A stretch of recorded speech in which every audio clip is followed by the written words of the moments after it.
He really is a king. Don't tell anyone that I was the one who told you, but what the prophet said has come true. Look, your king has come to you. He's humble and rides on a donkey. Jesus has come as our new king. I saw him bring new life to Lazarus, and now he's opening up a new future for everyone. Today I travelled from a valley of dread to a hilltop of hope. I know what people say.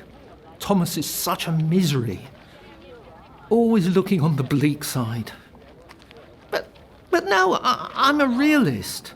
Life is generally full of broken dreams. But not today. Instead of turning left towards Bethany, we turn right towards Bethphage and Jerusalem.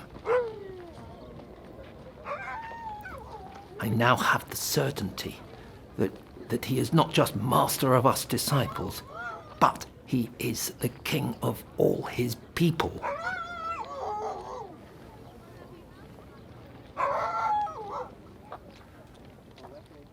It all started with that long walk from Jericho. I thought we'd be calling on Lazarus. It would have been great to have seen him again, full of life and laughter. It's still incredible to remember seeing him emerging from his tomb.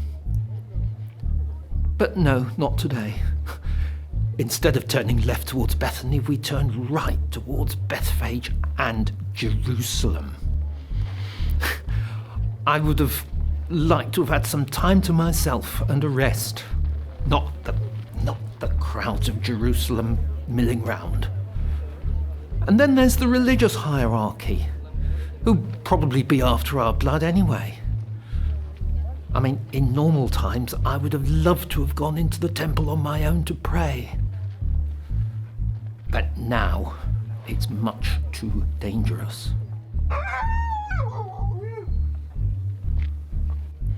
Near Bethphage, Jesus sent a couple of us on to a house at a fork in the road. I thought they'd gone to get food. They returned with a donkey. I was surprised. I would have liked to have had something to eat. But the others weren't surprised. Indeed, some of them came out and put cloaks on the donkey. Jesus sat astride it, and our new friends walked with us towards Jerusalem. My hunger and fears subsided, and I saw that what the prophet had said was coming true. People were breaking off branches from the trees along the road, dancing and celebrating with them as Jesus rode on a donkey, humbly, as our new king. I was bowled along by the laughter, fun and joy of it all. We were no longer travelling along a hard road of fear. We were celebrating like I'd never known before.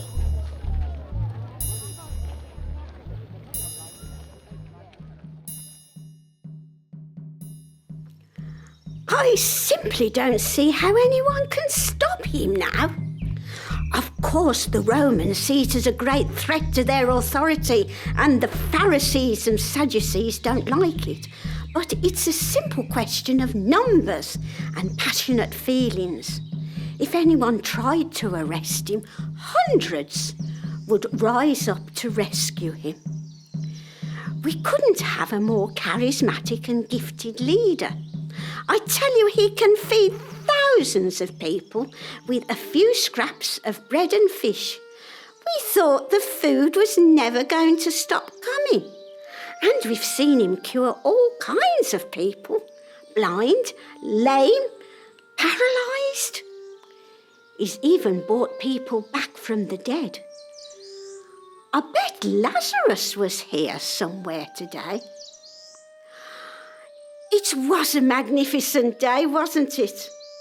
I knew it would be, but I never expected all those crowds, and the palm branches, and the cloaks in the road, and the chanting, and him, in the middle of it all, on a donkey.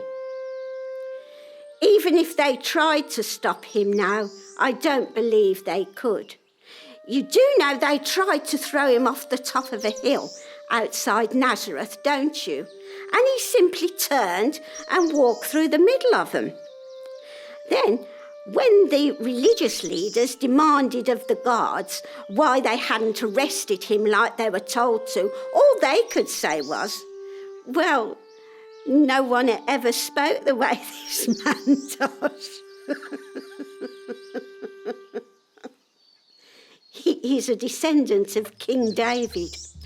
We could be within days of him setting up David's kingdom. No more greedy tax collectors taking money for the Roman rulers. No more Roman soldiers ordering us about. And no more oppression from the religious leaders. It was a glorious moment when he approached the city. Oh, yes, I know what you're going to say. Why did he weep?